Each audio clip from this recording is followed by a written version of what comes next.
বিএনপিতে যে আওয়ামী লীগ একেবারে রিসেন্টলি যে পুনর্বাসিত হয়েছে এবং ঘোষণা দিয়ে বিএনপি যে আওয়ামী লীগ পুনর্বাসন করেছে সেই তাদের কিন্তু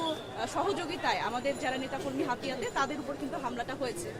হাতিয়াতে আমরা নির্বাচন পরবর্তী সময় যেই হামলার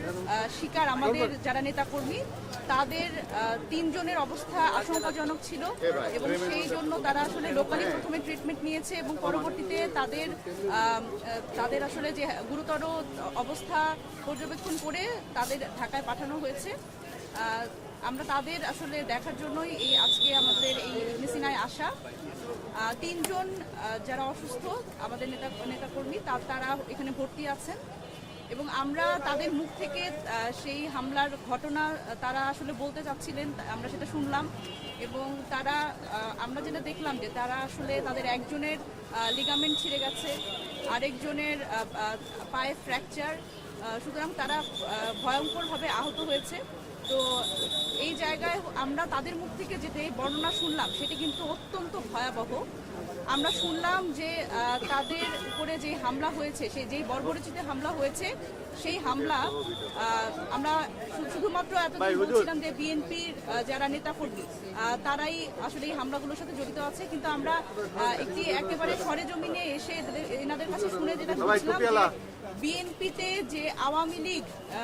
একেবারে রিসেন্টলি যে পুনর্বাসিত হয়েছে এবং ঘোষণা দিয়ে বিএনপি যে আওয়ামী লীগ পুনর্বাসন করেছে সেই তাদের কিন্তু সহযোগিতায় আমাদের যারা নেতাকর্মী হাতিয়াতে তাদের উপর কিন্তু হামলাটা হয়েছে। সুতরাং এই যে একটা আওয়ামী লীগ পুনর্বাসনের মাধ্যমে এই যে যারা প্রতিপক্ষ রাজনৈতিক দল বা প্রতিদ্বন্দ্বী তা করেছে একই নির্বাচনে তাদের উপরে যেই হামলা করা হয়েছে এটি কিন্তু খুবই ন্যাক্কারজনক এবং এই বিরোধী যারা রাজনৈতিক দল আছে এবং বিরোধী মতামত যে দমনের যে একটা দৃষ্টান্ত যখন আসলে এখনো শপথ গ্রহণ হয়নি এবং নির্বাচনের একেবারে পরবর্তী সময়েই যেই হামলাগুলো ঘটেছে এবং আজকে সারাদিন আমাদের কন্ট্রোল রুমে কিন্তু একটা টিম কাজ করছে। আজকে সারাদিনে কিন্তু আমরা সারা বাংলাদেশ থেকে অনেকগুলো হামলার ঘটনা আমাদের কাছে এসেছে। সুতরাং এইভাবে করে আমাদের যারা এনসিপির নেতাকর্মী তাদের হুমকিও দেওয়া হচ্ছে, তাদের বলা হচ্ছে যে তোরা বাড়িঘরে থাকতে পারবি না, তোরা এলাকায় থাকতে পারবি না। সাতটাপল্লীর এজেন্ট যারা তাদের উপরে কিন্তু হামলা করা হচ্ছে, তাদের হুমকি দেওয়া হচ্ছে এবং আরো গুরুত্বপূর্ণ ব্যাপার যারা আসলে চিকিৎসারত আছে তাদেরও এখন পর্যন্ত তাদের মোবাইলে বিভিন্ন ফোন কলের মাধ্যমে হুমকি দেওয়া হচ্ছে তারা যাতে এই চিকিৎসা নিয়ে তারা যাতে পালিয়ে থাকে, তারা যাতে কোনোভাবেই তাদের এলাকায় ঢুকতে না পারে।